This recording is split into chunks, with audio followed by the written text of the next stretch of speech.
Hey, what is going on, guys? It's DK back at you with another video here to rank on the 4-game NBA main slate on Saturday. A couple things before I get in the video. If you're new to the channel, my name's DK. I make daily videos talking about NBA DFS as well as NFL DFS. I'm also running a weekly $20 PayPal giveaway on my channel. How it works, all you have to do is leave a like and a comment in the video. That's one entry in the giveaway. Max one comment though per video. So it starts with my Monday NBA video that I uploaded at the beginning of the week. We'll go throughout the week. We'll end my Monday NBA video at the end of the week. So however many videos I've uploaded for the week, you can enter the giveaway that many times. So if I have 10 videos uploaded for the week, you can enter the giveaway 10 times. And again, the winner receives $20 PayPal for myself.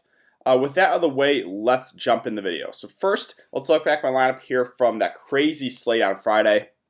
I do apologize for not being able to stream. Again, I have family in town this weekend, so I'm not going to be able to live stream again for this short 4-game slate. But again, I'm sorry I wasn't able to live stream. I gave you guys my core plays. It was insane. So my core plays were the slate I was talking about was insane. My core plays: Jokic, who was huge, 63 fantasy points in the game against the Pelicans. Marquise Chris with no Willie Cauley-Stein. And he ended up only getting 21 minutes. I thought he would get a little bit more run. He was playing really well. And then I gave Tyler Hero with no Goran Dragic and no Kendrick Nunn. He played huge minutes. Was actually a little bit disappointing for how many minutes he's played. He played like over 40 minutes and only had 19 and 4. So expected maybe a little bit more, but he was certainly fine for his price.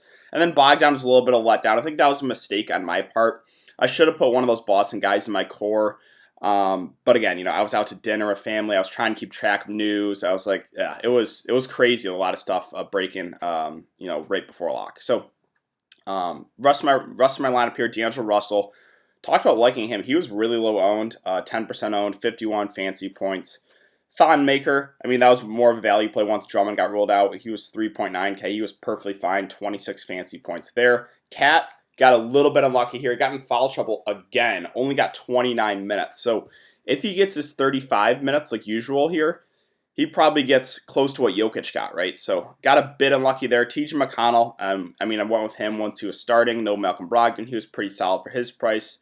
And then again, Chris and Jokic. So all in all, it was a pretty solid night for me. Cash in the big tournament. But yeah, let's see if we can keep it going for the short 4-game slate.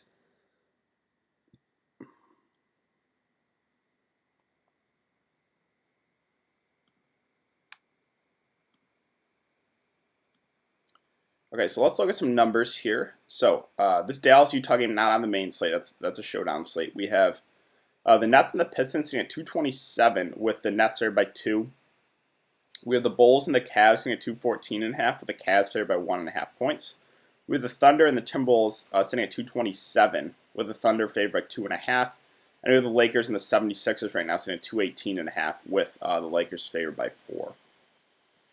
So let's start with center as always, and we got Cat at the top at 10K. So this is pretty big news. Is the status of Steven Adams? If Steven Adams can't go, then Cat's gonna be matched up against Nerlens Noel and Mike Muscala. Yeah, I would really like Cat as probably my favorite spend up if Steven Adams can't go. Even if Steven Adams plays, I still like him. Again, the game against Houston, he got in foul trouble, only got 28 minutes, still had 54 fancy points in this time. So yeah, I would like him if Steven Adams plays, but I would really like him if Adams can't go. Embiid is still out, so we can't go there. Drummond, we don't know what his status is. He was initially ruled in and then got ruled questionable and then ruled out later. So if he misses, then we can look to guys like Christian Wood, Thon Maker. They'll get a lot more run. If Drummond plays, I would like him a lot here at this price. 9.1K that's way too cheap for Andre Drummond, especially in this matchup here against Brooklyn. Brooklyn always has a traditional center out there. So, yeah, certainly something to keep an eye on too. Like if Drummond's available to play, I like him a lot here at this price. Let's see, Horford at 6.5K. The price did come down for the matchup. I think he's fine, right? I don't think he's like an amazing play. I think he's okay. We do have Josh Richardson out, so there's a little more usage to go around. So yeah, I'm fine with him if you land on him. I'm not going to go out of my way, though, I think, to play him. Markkanen is out for 46 weeks, so we can look to a guy like Thad Young, who I talked about on Twitter. Let's see. Jarrett Allen, so he was a little bit of a letdown. He was pretty chalky that smaller slate the other night against the Lakers. just didn't do a whole lot in 30 minutes. But if DeAndre Jordan's out once again, you can certainly look to him as a cheaper option. Tristan Thompson got limited because Larry Nance has had one of his career games in limited time. I mean, you can always take a shot there. And Tristan Thompson, I think he's going to be super, super low owned after recency bias, right? Of only getting 21 minutes, but you're not going to feel great about that. Markieff Morris is too expensive, even if Drummond can't go. Noel will be someone I would look to as a cheaper option if Adams can't go. So that's certainly something to keep an eye on. Nance, I don't know if I want to chase it. He had just a really, really good game, right? 10 of 14, 44 fantasy points. Yeah, again, I think he's going to be pretty popular, so I'll probably pass after that big game. Dwight Howard, so this is dependent on JaVale McGee news. So JaVale McGee can't go, then I would like Dwight Howard a good amount here at this price. DeAndre Jordan, listed as questionable. If he can't go, again, that's a boost to Jarrett Allen. If DeAndre Jordan plays at 5K, he's okay. Wood, yes, Wood, Thonmaker, these are guys we can look to if Drummond's not available to play for sure. McGee, again, kind of dependent. If he can't go, we can look to Dwight Howard. Cornette, I don't want to go there. Felicio, probably pass. And that's really it for center. So again, center at the top, I like Cat a good amount. Again, really would like him if Steven Adams can't go. And then if Drummond plays, I think he's way too cheap. So you could definitely start your lineup with both Cat and Drummond as spend up centers. Other guys I'm looking at again, like Noel if Adams can't go, Dwight Howard if JaVale McGee can't go, and then you can look like Wood, Thonmaker if Drummond's not available to go. So let's move on to power forward. So they're really tempting me with this price of Anthony Davis at 9.3K. Now, the concern is, right, he's been limited minutes-wise, 23, 30, and 27 minutes in the last 3 games, but his price is coming down. So, and I assume he's going to start getting more minutes soon, right? They're not going to play him 25, 30 minutes a night every single night. So his minutes are eventually going to go up. This could be the game where they do go up. We'll see. Hopefully we get some sort of news on whether or not he's still on the minutes limit. If he's not, then I would like him a good amount here at this price. If he is, then he's obviously a riskier option. Kevin Love at 7.9K is one of those guys, again, kind of like Horford. I'm fine if you land on, but I don't know if I'm going to go out of my way to play him. Kind of same thing with Tobias, too. I know Josh Richardson is out, but it's a really bad spot here against the Lakers. Gallinari, so this OKC guys seem pretty appealing. A really good spot here against Minnesota. This is 227 over-under, so tied with the highest there with the Nets and the Pistons. Gallinari always just seems like a pretty safe option. We know he's probably going to get over 30 minutes in a close game. So, yeah, I think he stands out as a pretty good option there at that price. Let's see. Other options. Not a whole lot. Like, I'm not going to go Taurean Prince at 5.1 or CD at 4.6. Now, Thad Young, I think, stands out as a really solid play here at 4.4K. With no Lord Markkinen, he got 29 minutes. We know Cleveland runs big. So I assume we probably get around the same from Thad Young. And at 4.4K, that's too cheap. So I think Thad Young stands out as a really solid value play there at that price. Other options, like Chandler Hutchinson, you could look to as a pivot off the bench. He got 20 minutes. He's a more of a lower usage guy. Like, I know he's been good as a point per minute guy recently, but I think I would just prefer going to Thad Young there for a little bit more. And that's really it. So let's move on to small forward. So LeBron and Ben Simmons at the top here. Both are in, this one should be fun to watch, but both are, it's a tougher spot, right? The Lakers really solid defensively. We know the 76ers are good defensively. This is 218.5, so on the lower side of as far as over-unders go. Yeah, I'm okay with LeBron. I'm okay with Ben Simmons, but right now, as far as spend-ups go, like, if Steven Adams can't go, I am playing Karl-Anthony Towns, and if Drummond's available to play and not going to be limited, I'm probably going to play Drummond too. So those are probably my favorite spend-ups right now, but again, things can change. Again, if Drummond gets ruled out, you obviously can't go there. If Steven Adams gets ruled in, that would be a slight downgrade to Cat. Then you can look to some of these other spend-ups. So LeBron and Ben Simmons, I think I would look to if something happens with those other two centers who I really like, right, with Drummond and Cat. Let's see, Wiggins at 7K is an okay option. He had a pretty solid game there against Houston, 33 minutes, 41 fantasy points. I'm fine with him if you get to him. Chris Dunn, with a lot of those Chicago guys being injured, has been playing decent, but his price is coming up to 5.8, or I don't know if there's enough meat on the bone there. Other options, Karis LeVert at 4.8 with Kyrie back. Okay, right? Only got 23 minutes against the Lakers. Doesn't really stand out as a great play to me. Now, Thibault, maybe he gets a little bit more run with no Josh Richardson. He's a very, very low usage guy, though. Again, he's got to kind of get those blocks and steals for you. Joe Harris has been a guy a lot of people have been playing, but he's just in that territory of like KCP, Avery Bradley. Like, they got to knock down the threes to get there, because if not, he's not going to get you. He's not going to get you there as far as fantasy goes. Koji had a really good game the last time out, got 32 minutes. He's a guy that I think is in play for value, right? You just never really know what Ryan Sanders is going to do with those rotations. 27, 19, 32 minutes, right? He's playing well. He'll probably get extended a bit. So at that price, like, I'm okay taking a shot there as far as value guys go.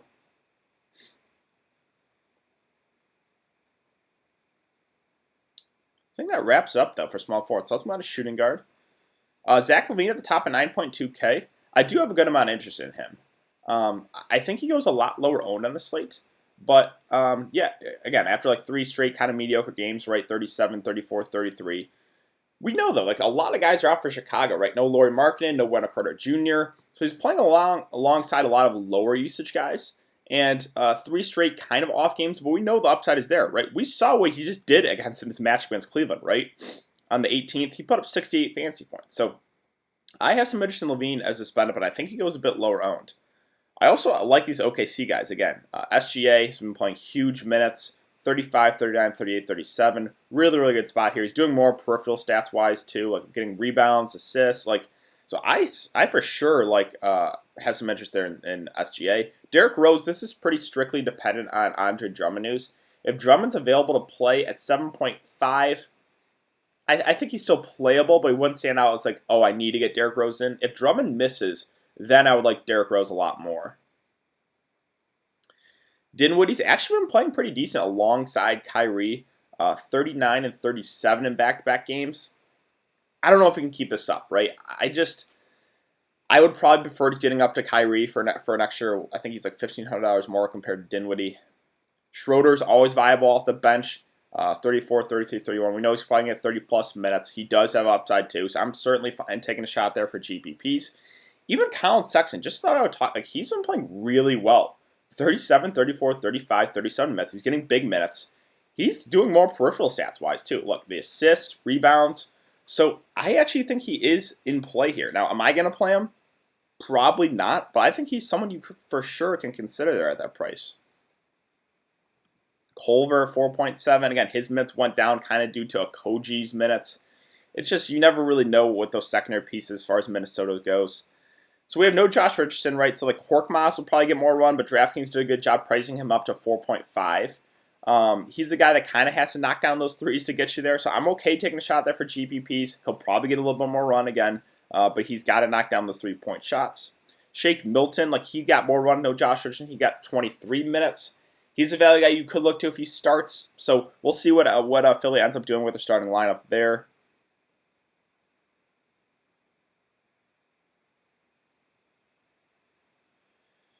That basically wraps up for shooting guard. So let's talk about point guard, and then I can get out of here. Again, LeBron, Ben Simmons, I'm okay with those guys as spend ups. Kyrie, I do like a good amount here at 8.7. He's had some off shooting nights, right? 6 of 21, 6 of 15, 7 of 17. That was a tough match there against the Lakers. This is a really good spot against Detroit. So I do like Kyrie. I know the price is up, but I just like the upside in him a good amount. So yeah, Kyrie's certainly someone I'm considering there as far as spend ups go. Again, these OKC guys, I'm fine if you land on any of them with Chris Paul, SGA, Gallinari, and Schroeder.